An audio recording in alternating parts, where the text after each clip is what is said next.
I meditated this morning. It was interesting. I was trying to get to the underlying state, and um, I just was aware that that there's this like underlying aversion, like this just, well, I don't know. No, there's an aversion to what's the underlying feelings, and the underlying feelings are just, mush and swampy, grungy, like, and it's so strange. Um, I mean, my life's not really that different from what it normally is. I mean, I don't spend a lot of time at rock concerts or big social events or anything. But it's like, I do sort of sometimes think that there is like a global consciousness that impacts us all in some ways. And some people totally buy into that, and some people think that's just new age mumbo jumbo. You know, I don't really take a stance on it, but yeah, sometimes it's like, why should I feel bad? Like there's nothing, but then, maybe it's just in more practical terms, it's like paying attention to the news, and it just crushes your soul. Uh, I don't know. But anyway, uh, I speak these things because I figure that I'm not alone. And I guess, one of the main reasons we all, um, you know, hang out together is to remember that we're not alone, and to you know, that that that's a big part of maintaining some kind of emotional balance. So nice to see some people in saying hi from different places. There's a question about looking for a reference to impermanence in your daily reflections book. So I will point you to on my website. I put this in the preface. uh, I created a table of contents uh, because I didn't want to put it in the book because it would be so long. So there's a table of contents on my website. Uh, you have to go to the calendar, the main menu item, My Books. The first one is Buddhism, the 12 Steps Daily Reflections. And then at the bottom of that page, it says, here is a table of contents of all topics by date in the book. So I'm going to go to that page and I'm going to type in impermanence. February 9th, there is a reference to impermanence. So there you go. Good. Thank you for the question. I know that's sort of a, thanks, Jim. I know that's sort of an odd way to help people to find their way around in the book, but since the book is, primarily meant to be like a daily reader, uh, the table of contents was sort of a secondary thing. Although I figured people were going to want to be able to find topics, so that's why I did it that way. You can thank me later or now. Um, anyway, we should do some meditation. And like when I saw new to this meeting, grateful, I immediately thought it was something about the Grateful Dead, but I see it's not that. That tells you what my orientation is. Um, all right, St. Louis, Bernadette, nice to see you. So maybe, oh, someone from Washington, D.C. Very nice. Snowed in. San Diego, Nashville, Hawaii, up early in Hawaii. Maybe we can work with this uh, idea uh, that I was kind of working with in my own sit this morning. Um, I was talking.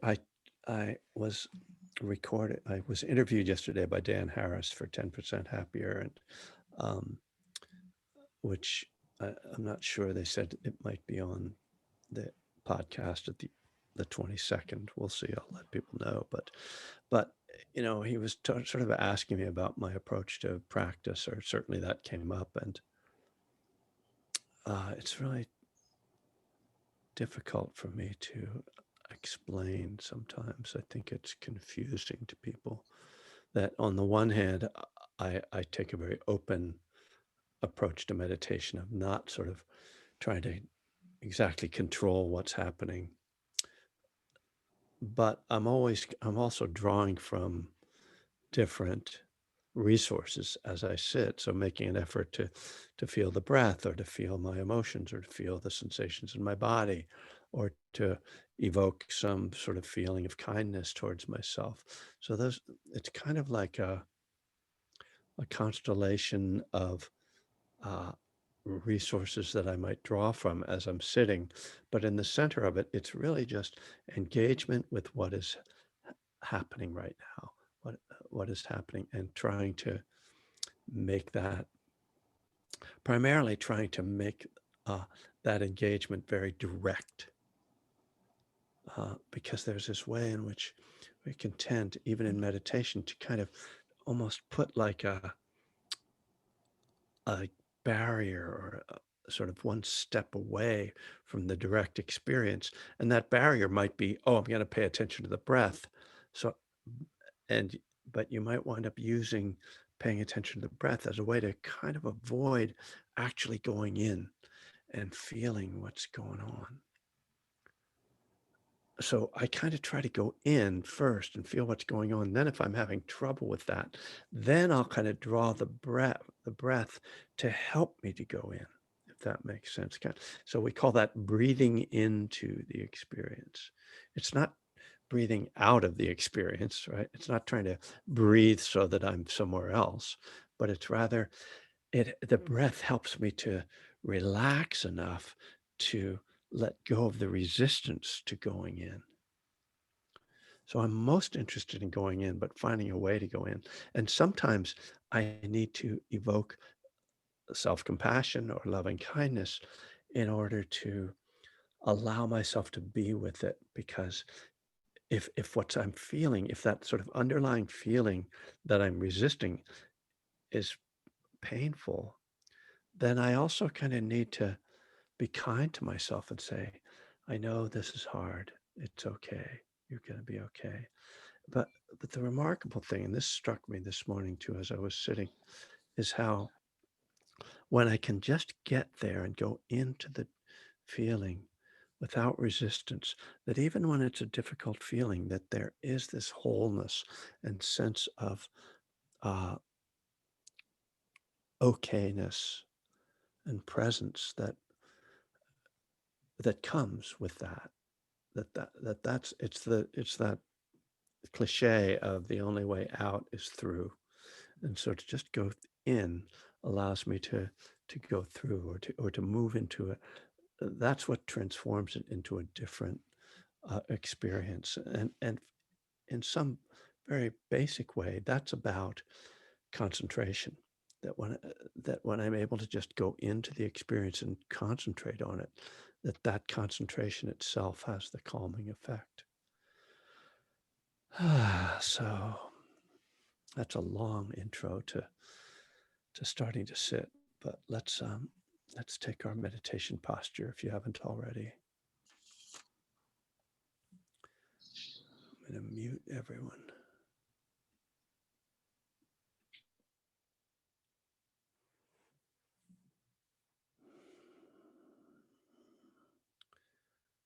So just letting the body be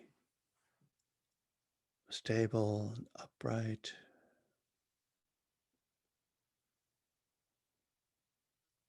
And we can feel in the body our resistance to being present. It shows up in the tension in different parts of the body. So when we relax the jaw,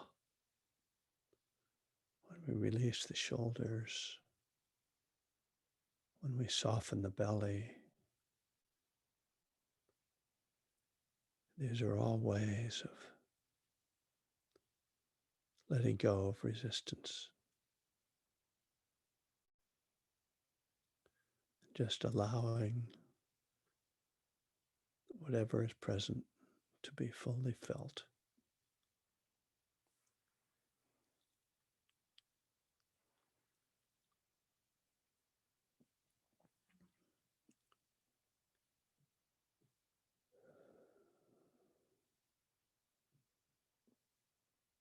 And so this kind of release can be focused on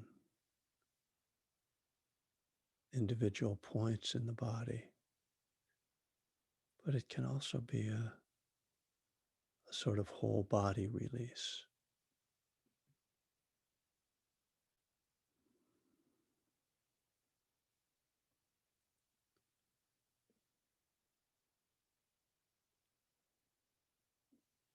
Now you might have an image or a felt sense of all tension and resistance draining out of the body into the earth.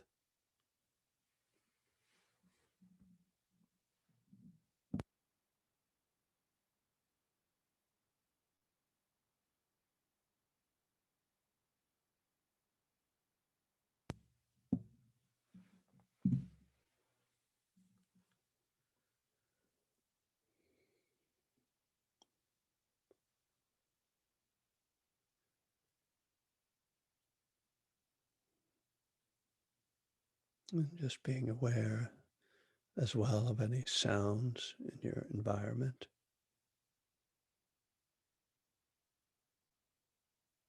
Just letting them come without resistance.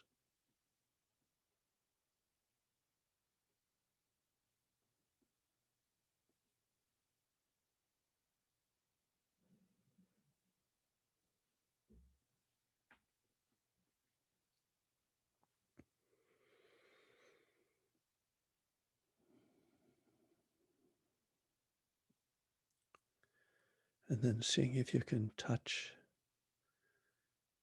the emotional level.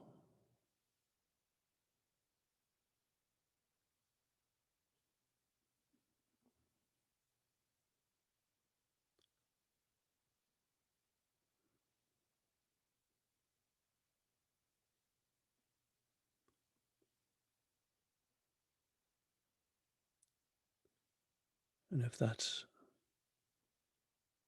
not easy, try breathing into the feeling.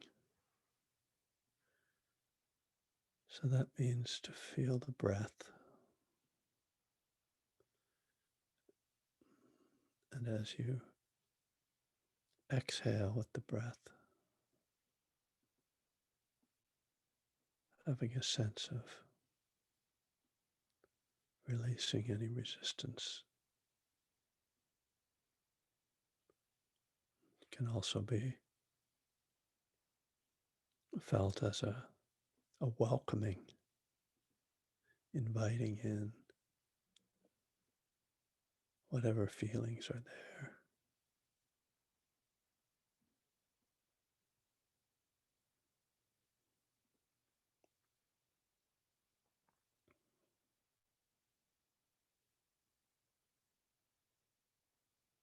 So try just breathing, breathing with your feelings. So sometimes there'll be more awareness of breath, sometimes more awareness of feeling, maybe a feeling of both together.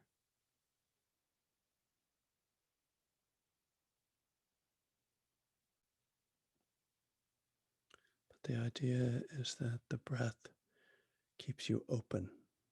So each inhalation opens the body in a very real sense, opens the lungs, opens the chest, the ribs, the belly. Each exhalation releases tension, releases resistance.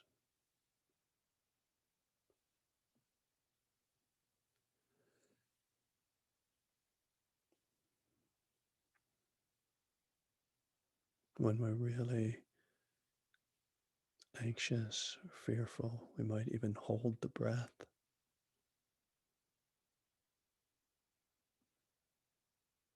so we can see how that can operate on a subtle level when there are feelings that we are resistant to.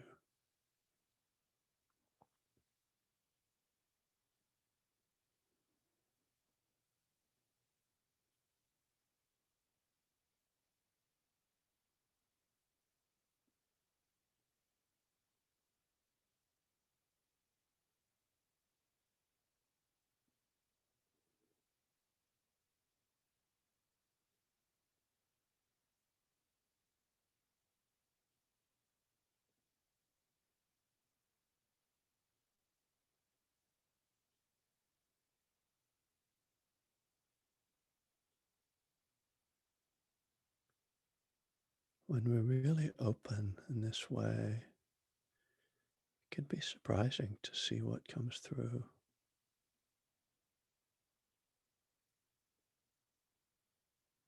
There might be feelings that don't seem connected to any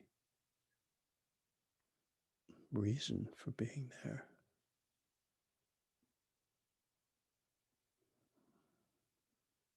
They just seem to emerge from the depths.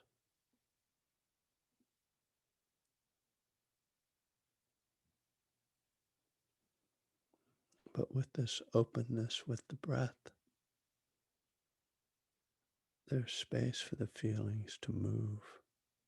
They don't get stuck.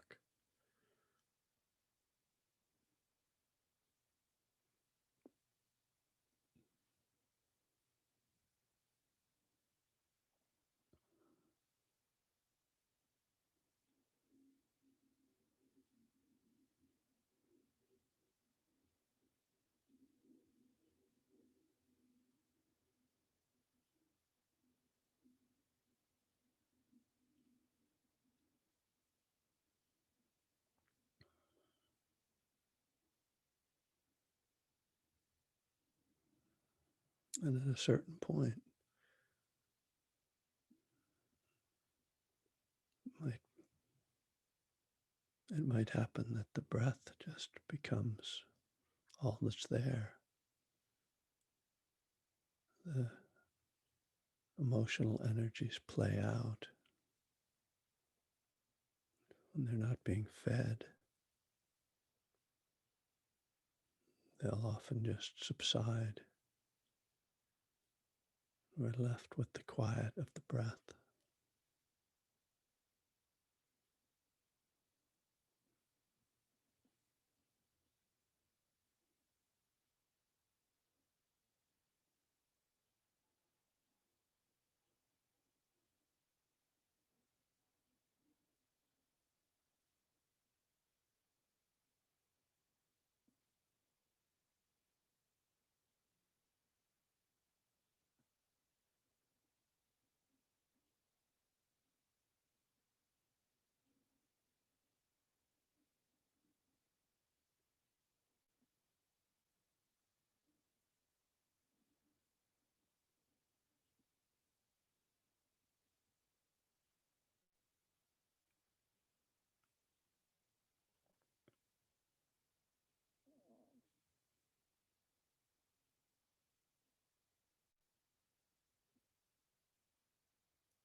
If thoughts start getting louder again,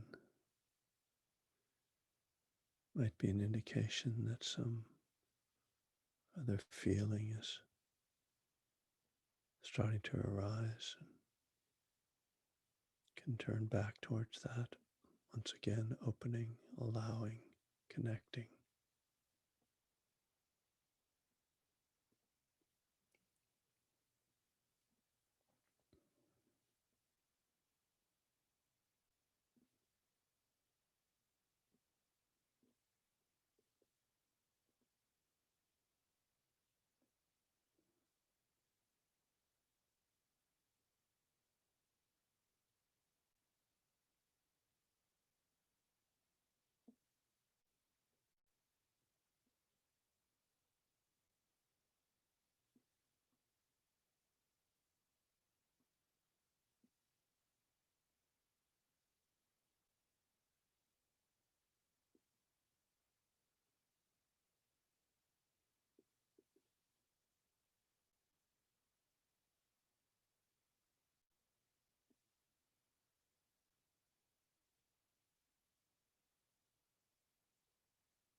Well, the art of this practice is to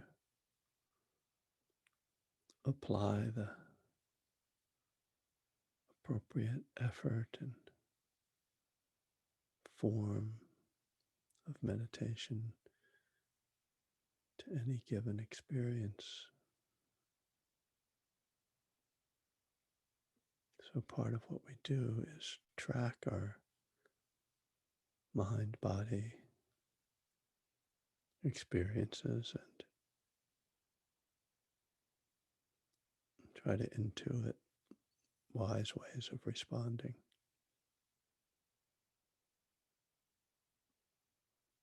whether it's a kind of letting go or cultivating more concentration on breath, or bringing in an attitude of loving kindness.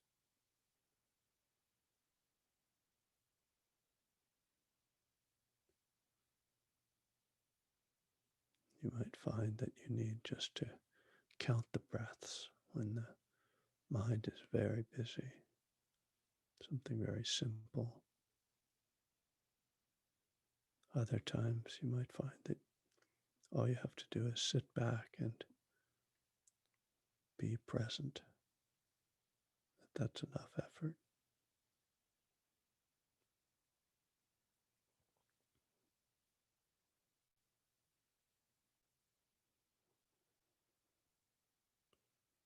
Knowing how to respond is something we learn with practice. Can only be known with time and repetition. Trying different approaches.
Okay, well, um,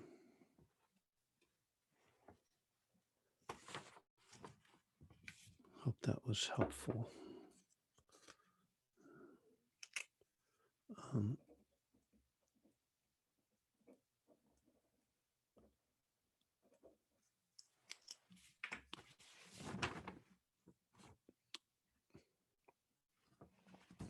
um, so we've gotten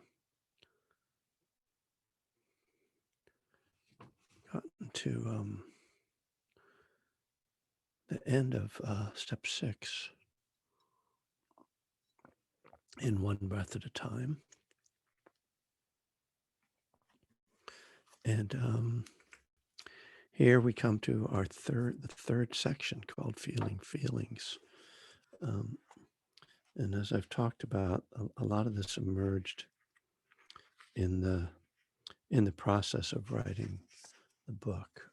Um, you know, I don't approach writing something like this with the idea that I'm just transcribing previously formed thoughts, but rather as a creative exercise. And excuse me. And so as I was going through this step, first of all, I had this idea that is very much tied to what I was talking about with our meditation today. I had this idea that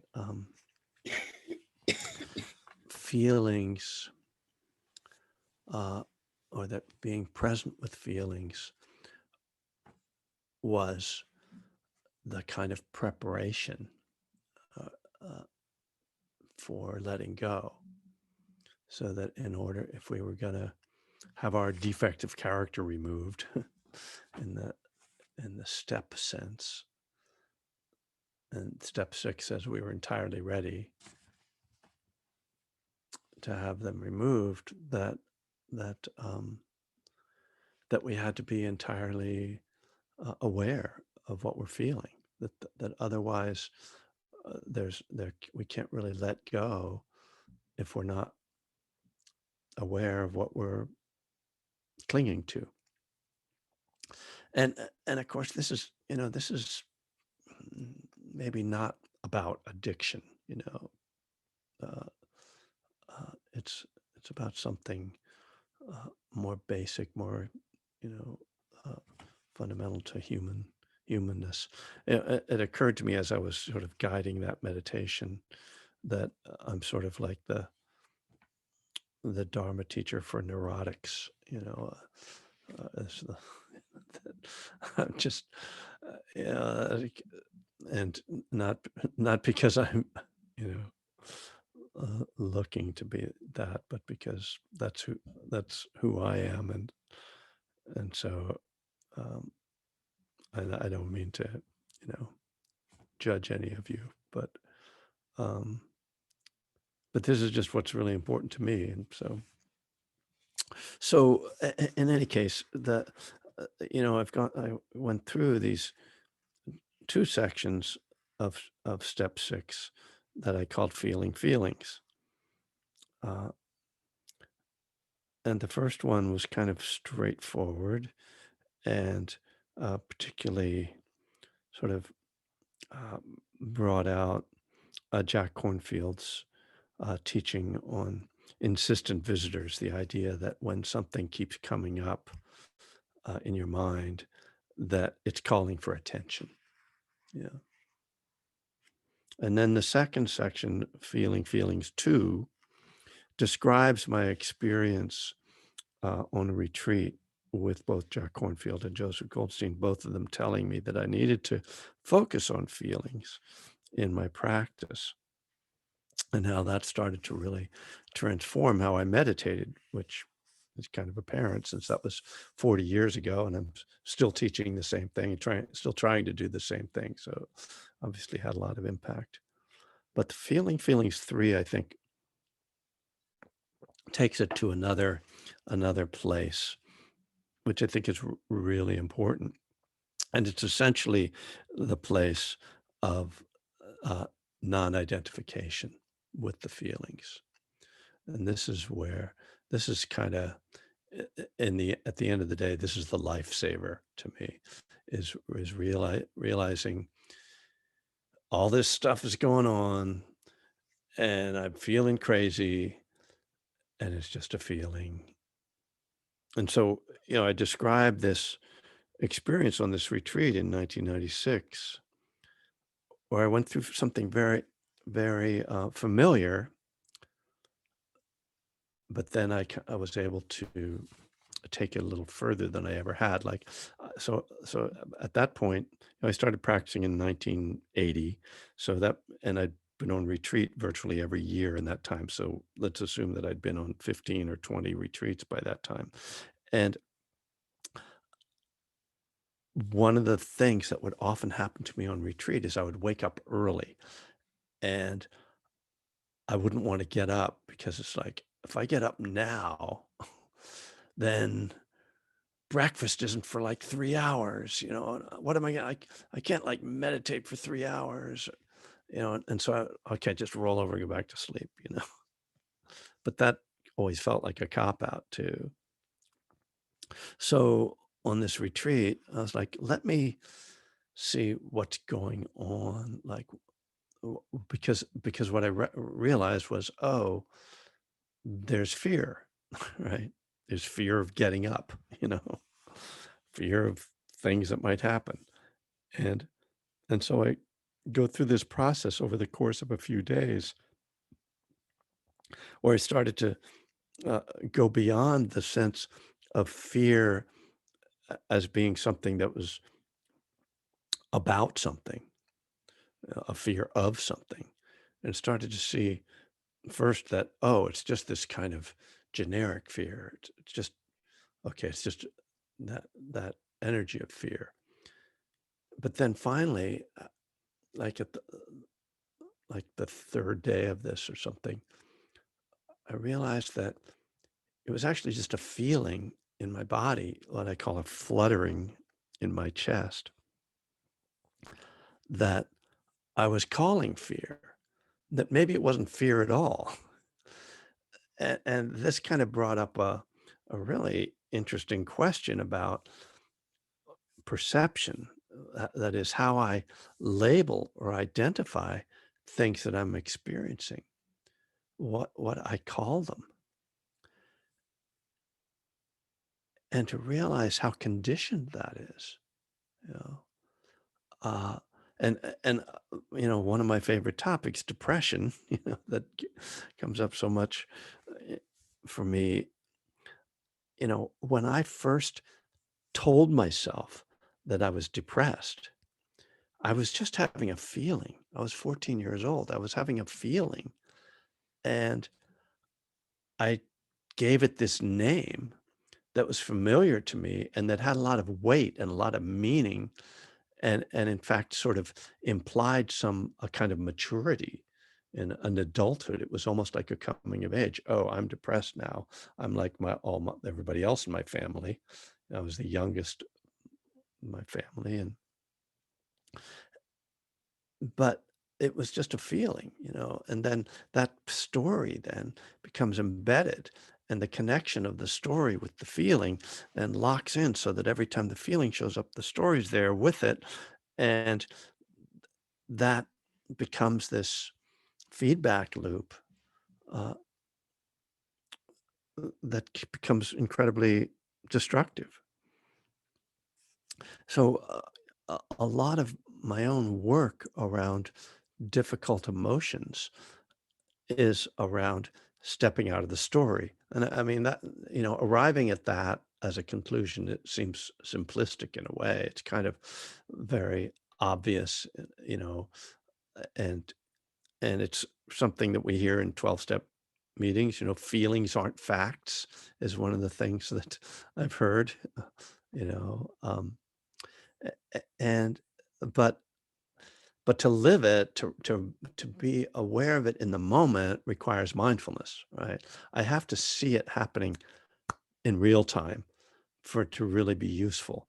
Otherwise, it's just like, oh, I have this understanding, but I'm just still in my crap.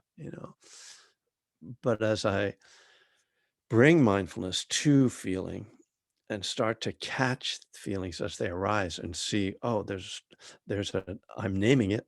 There's a story that's going with it. There's a, and oh, now I'm afraid of it. Then there's resistance to it. Oh, now I need to feel like I need to fix it. Now all of that stuff unfolds from that. So when I can keep it very simple and be present in the moment of, oh, here's a feeling. It might be depression. It might be just, I ate too much lunch and there's a heavy feeling in my stomach. Uh, you know, it, it might be fear, or it might be that, I had too much caffeine, just sort of knowing that these are just choices in a way, how, what we name things, how we identify them, and trying to step out of those.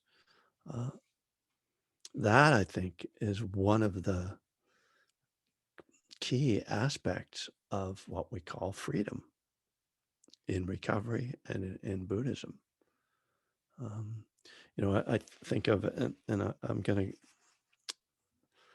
to at some point go back to, I think probably in the next step, go back to Bhikkhu Bodhi's essay that I have drawn from at some point during this pandemic, uh, that's about freedom, and where he talks about how in the sort of conventional understanding of freedom, it's about license, is the term he uses, the license to do whatever we want to do, right?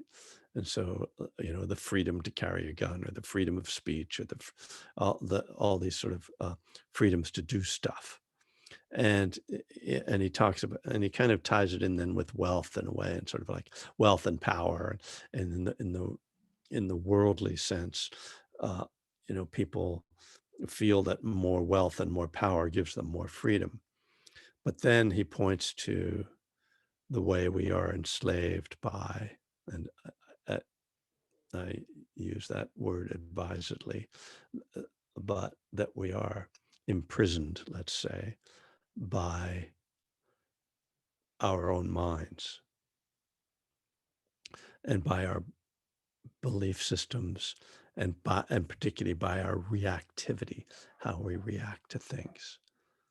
Um, the and that we are driven by, greed, hatred, and delusion.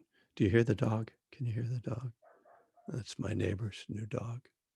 Uh, Fortunately, she didn't bark during the interview yesterday. Olive, yes, Olive wants to go in the house. Okay, Olive is going in the house. Um, that being driven by craving, for instance, this may be a good thing to use for uh,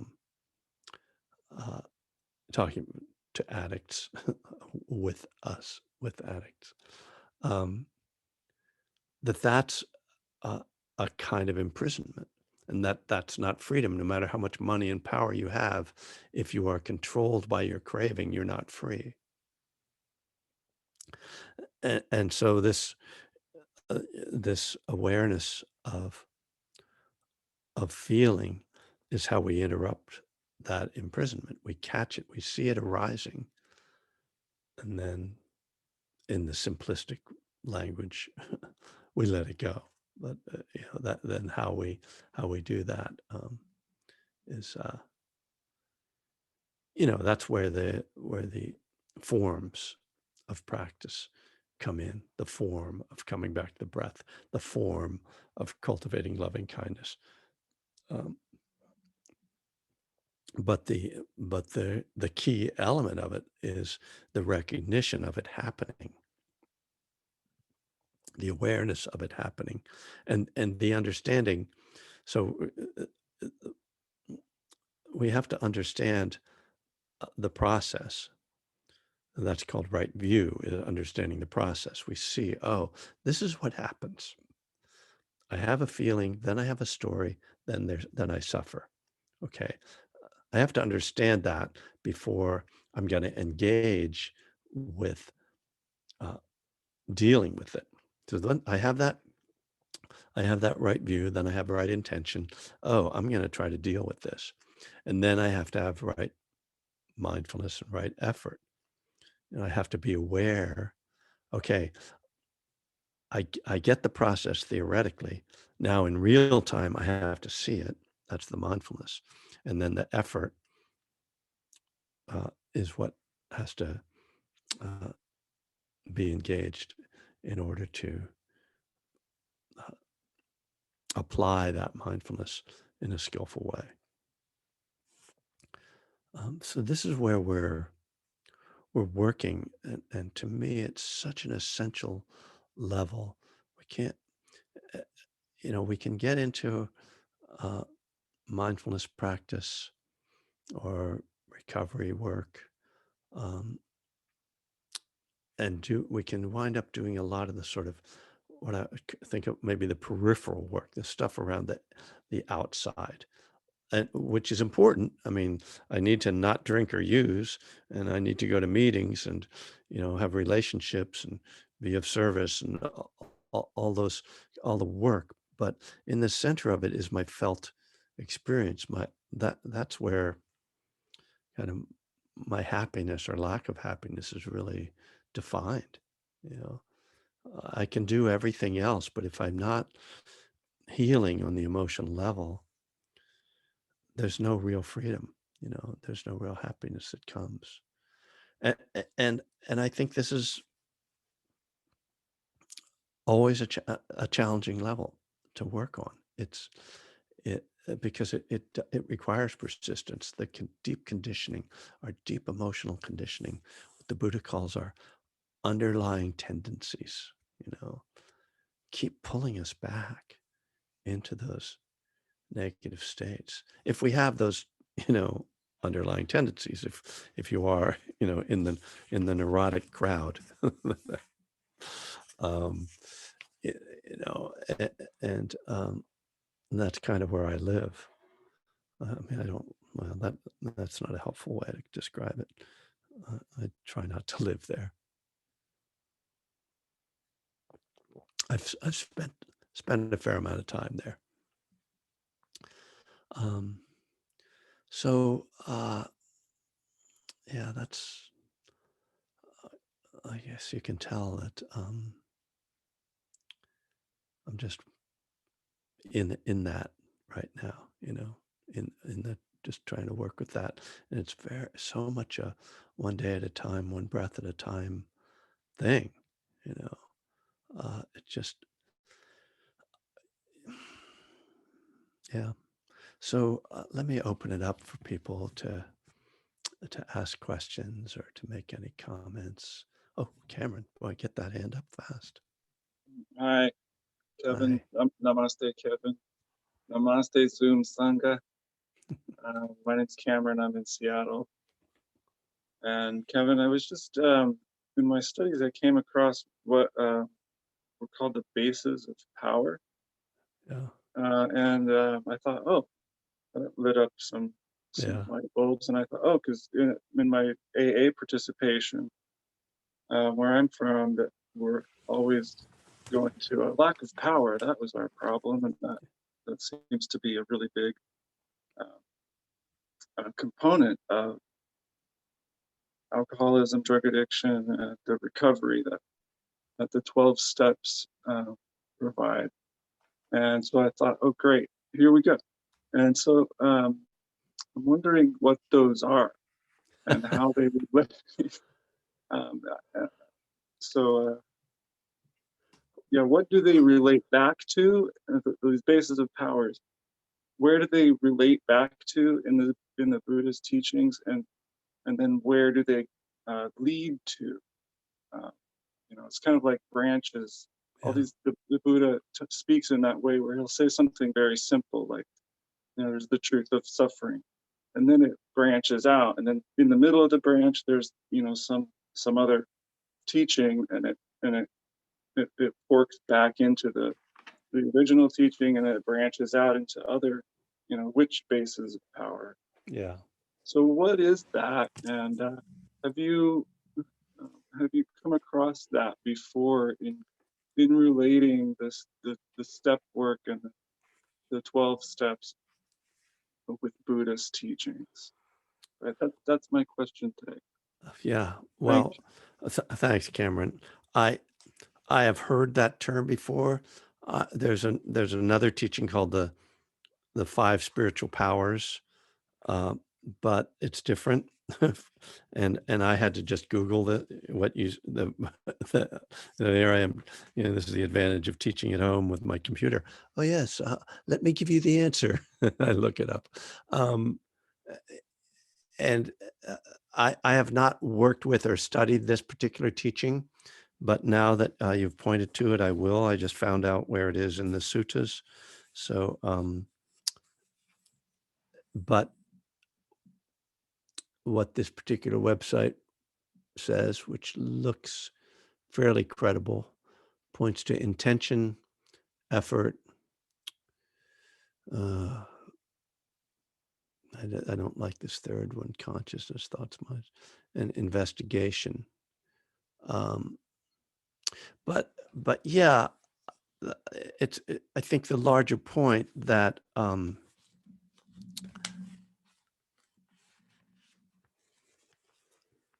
power is the question of power is a central one to recovery, certainly to the 12 steps. Step 2, step 1, step 2, step 3. I mean, those are all about power.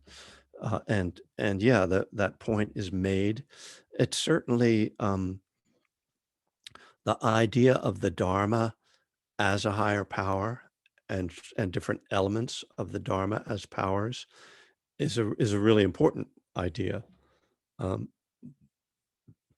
and not to you know uh, uh, make too much of a you know marketing opportunity about this, but that is what my second book is about the Dharma as a higher power.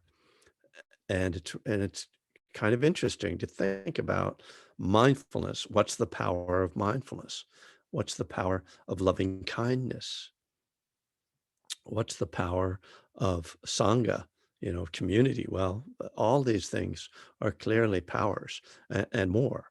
So this is um, what we're doing when we practice and when we follow the Dharma is we are engaging. I mean, this is one way of characterizing what we're doing. We are engaging different karmic powers, you know, and and the truth is that we are constantly engaging karmic powers because the power of craving is also very strong. So the point is that we need to engage the appropriate and skillful powers, the powers of love and wisdom rather than the powers of hate and ignorance, right? So it's all power, right? Every and so this is about the law of karma, which says any action has a result. So that's the essence of how power works. If you do something, something is going to happen. It's again simplistic, but uh, quite to the point. So the question really isn't does Buddhism offer us powers? It's what are the positive powers that we can engage? Is that enough of an answer for now? Okay. Aaron from Orange, California. Hi, thank you. Thanks, Kevin. You're Um, welcome. I I loved what you said about like stepping out of the story.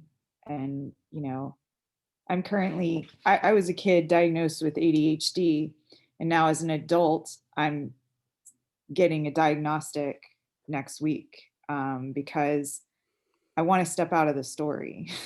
Yeah. It's not because I want to not find out that I'm not ADHD, or I want to find out that I really am and I stick it to you, or like it's because these labels, like these things that I've been living with my whole life have been so they've been like I mean what you said about sitting there and realizing like I'm depressed and then creating that story Yeah. where it just becomes like who you are, and like and it can become an excuse, it can become a way out, it can become all kinds of things, and you stop really feeling or even knowing how to feel your feelings. And I like your practice because, and I think what I need help with is like really feeling the feelings, Mhm. because Yeah.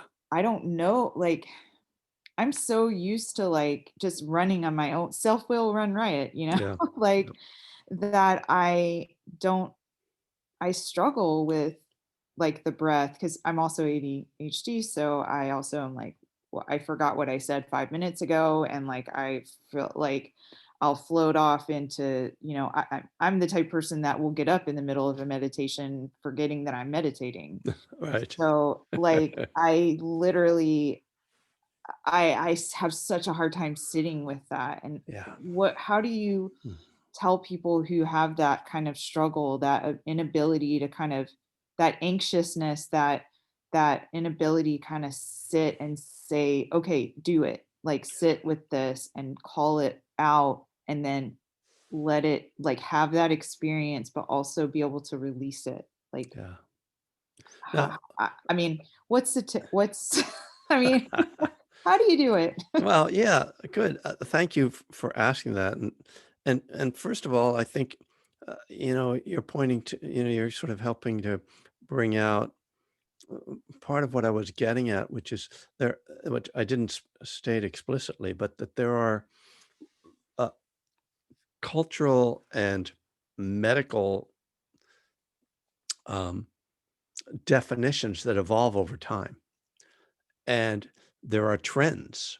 you know, there was no such thing as ADHD when I was a kid, so you couldn't have it. You know what I mean? It's like, oh, that's just a, it just they would call it something else, troublemakers or something.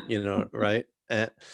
And if you read the suttas, there's no reference to depression or anxiety in the ancient Buddhist teachings. You know, I've talked about this with Bhikkhu Bodhi, the scholar who's translated all these things, and sort of gone back and forth with him about, well, did people not have these feelings, or why doesn't the Buddha talk about these things? And there's no clear answer to that, but just I think it's important for us to kind of see that these ideas are constructions. They are putting a label on something that is not solid. Okay. Like ADHD, like human beings have a hard time concentrating. Ones who have a more hard time concentrating are further out on a kind of spectrum of concentration. And so when they cross a certain line, we stigmatize them, or we, diagnose them. The same way everybody has craving and attachments, but if those cravings get to a certain stage, we call it addiction. So it's a the idea is a creation in itself. Doesn't mean it doesn't exist as an experience, but just understand that it's not something solid, that you have that and nobody, and other people don't have that. It's just like, oh, I have, I'm more restless than the average bear. Okay. So, so how to work with that? Well, first of all, because I don't identify as having that problem, I'm not sure. I want to be careful in speaking to it, because I don't want to oversimplify the solution. That being said, I will give you my simple solution. Well, let me describe my own experience, which is like very typically when I sit down to meditate, I don't feel restless, but my mind is very restless, and there is no concentration, and I can't focus on the breath, and I feel agitated, and I can't really even tell what feelings are present, but I can tell there's stuff going on. And I sit there and I go, yuck is kind of the first, notation. Okay, yuck. And but what I have learned over many, many years and hours of meditation is that if I just keep sitting and I just keep trying to, a little by little, I'm not fighting with it, but I'm, making, a gentle effort and kind of keep dancing around the edges of this, that gradually things start to settle. And this often takes 20 to 30 minutes. And then I start to, it's like the fog starts to lift and I start to think, oh, I see. That's what I'm feeling. Oh, I can feel that. It's starting to come into focus. So it's like a very gradual process of things kind of clearing and becoming focused, so that there is no trick to how do I be mindful of what I'm feeling. I just keep trying to feel it. And I can't, when things are really stirred up and agitated, I can't feel it. But as they start to calm down, then I can start to feel it. So it's just, from my experience, it's about giving it enough time. And clearly, if you have a really hard time sitting still, that's a huge challenge. So it's, I know I'm not offering you a simple solution here. This is like, wow, you're asking me to do the one thing that I can't do in order to accomplish what it is that I want to accomplish. The one thing I can't do is sit still. And you're saying you have to sit still. So that I don't know the answer to that. One thing you can do is stand up when you can't sit still, but just stand up for a few minutes and then sit down again, or go outside and do very slow walking meditation. Sort of in other words, stick with the process in some posture or other, you know, stick with the process of trying to just not do anything, and allow that natural settling to happen. And I've definitely gotten better at the sitting part. Yeah. And I've stopped hearing those voices of "Be still, Aaron." Be still, Aaron. That was like something my parents. That I think that was like probably one of the things I heard like every day of my life. Like was Yeah. be still and be quiet. So, And yes. so it's like, oh. So try, like, when you sit down to meditate, try to make like a resolution. Let me just sit still for 1 minute. Mhm. And then if I need to move, let me mindfully move and be still for another minute. Mhm. Or if you need to rock, Mhm. I do be, rock a lot, and yeah. be mindful of rocking. Just let the rocking be like the breath, right? The breath is like an in and out. The breath is a kind of rocking, right? It's a rhythmic back and forth. And so let the rocking be used in that same way Awesome. as a Yeah. practice. Yeah. And I also sat with my dog today, which was nice. It Yeah. helps me sit. It Yeah. helps me. He helps me really because he lays on my lap, and then I'm like, oh, okay, well, I'm Right. not going anywhere now. Right. Right. Good. So, but I really appreciate that because Sure. it's a ongoing, it's ongoing. Like I do really well, and then I'll be like, yeah, I tend to when I am not doing well, I tend to just kind of give up, and I don't want to give up, you Yeah. know. Yeah. Giving up is the one way to not get anywhere. So, yes. Thanks, Aaron. Madeline, hi. Hi.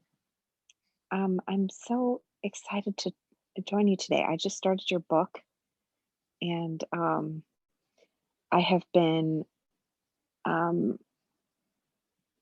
like working on every day. I've had a process of reading the daily reflection um, from AA literature, and then kind of rewriting it in a more Buddhist perspective. And so I'm so excited to find your book. Um, so thank you, Yeah. and for today. So I just had a question surrounding like impulsive behavior or anger.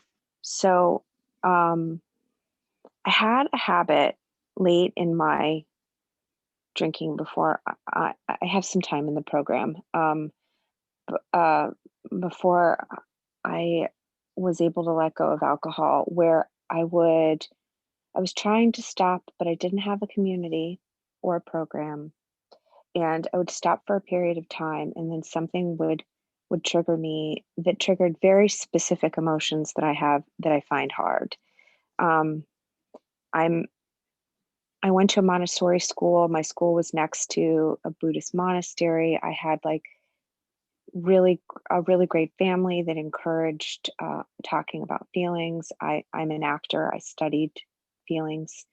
I'm an actor dancer.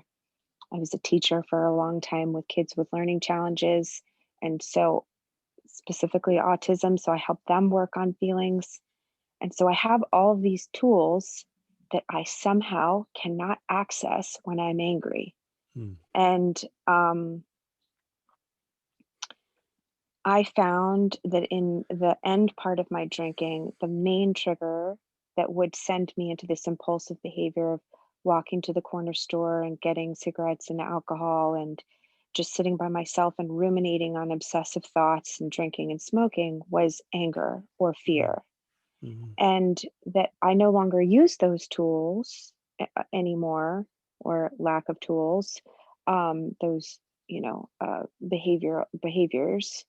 But what I have a really hard time with is like there's a certain type of like that weird sense of being out of control of other people, places, or things where I get to a certain place where I feel so fearful or angry or rage or whatever that I just feel like I'm exactly in that same place where I was, where I would want to drink. And when I try to access my tools of pause, halt, take a deep breath, meditate, I find it so hard to access, and I'm impulsive. And then when I try to sit down with the feelings, it's like my mind just runs and runs, and I can't find the breath. Yeah. And I feel so uncomfortable with the feelings. And I have such a hard time meditating. I'm like even trying to describe it, like I can feel the feelings coming up. So I've been trying to let go of the judgment of that and Mm-hmm. understanding like it's judgments of feelings, and that I just sitting with them and letting them go is part of the process. But I was just wondering if you had any experience with that, because I just have it's just like one specific type of trigger. I mean, there could be many different triggers, but type of feeling Sure. where it's just like sitting with that feeling feels impossible. Yeah. I, I, I think it probably is. Yeah. I mean, I don't- w- when, when we get those kind of hijacked emotional states or activated, some of the different language people use now, um, I don't think you can go straight into, oh, now I'm just going to meditate with this. I think that's very, I think it's almost not a good idea to try that. I think that we need to do something more gross, more active to step out of that. I think this is where I think making a phone call, going for a run, uh, just really something that completely breaks it. That's not because there isn't really, there has to be enough concentration and mindfulness in order to get clear and let go. And when we're hijacked in that way, when we try to be aware, it can make the experience actually expand, you know, because you're focusing on the experience and it's so intense, you can't get through it. Instead, you're like overwhelmed by it. You get kind of that feedback loop of, oh shit, this thing is just, and I am really angry, and, and so I think it really takes an intervening type of, uh, action. In the suttas, the Buddha describes this one extreme when we're overwhelmed. He talks about crushing the crushing the thought or crushing the feeling, and that that's not really something I know how to do. Like, I'm just, it's almost like he's talking about a kind of repression. Uh, but the point to me that I'm getting from what he says is that sometimes just, the gentleness of mindfulness isn't going to be enough it's like you have to meet the energy where it is. And so I think something very intentional, uh, I, to me, talking to someone or getting more into my body, in exercise are the two most obvious things that come up. Maybe some other people have other suggestions. I'd be welcome to hear Thank you. any other suggestions. Yeah, That's a good point. I appreciate it yeah. Thanks. because it does feel exactly like that. It feels like I try to take that pause, I try to take that break and use all those tools, and it just expands. And then as it expands, so does the compulsive thinking. Um, thank you. I appreciate that Yeah, insight. yeah, yeah. The best thing for me is to start walking, get outside and walk and walk and walk. Yep. Thank you, Cindy. Yep. That's kind of what I'm getting at. It's the kind of like screaming into a pillow kind of thing too. It's like let it out rather than like try to uh, let it go. Yeah. Anne, are you saying something? It looked like you were talking. No, I'm just talking up the air here. I'm talking to I see. you. I'm talking to Moving, air. I'm talking to moving your everybody. lips. Yeah. Lip syncing. Just right on, right on. This beautiful class today. I feel so much better. Uh, I needed to hear that message of directly of the stepping out of the story. I mean, I know this, but I need to be reminded Yeah. in a loving, compassionate way. And I just want to thank you Yeah. again. I Yeah. actually just wrote you a text, but now I don't need to text you. Oh. Thanks, Anne.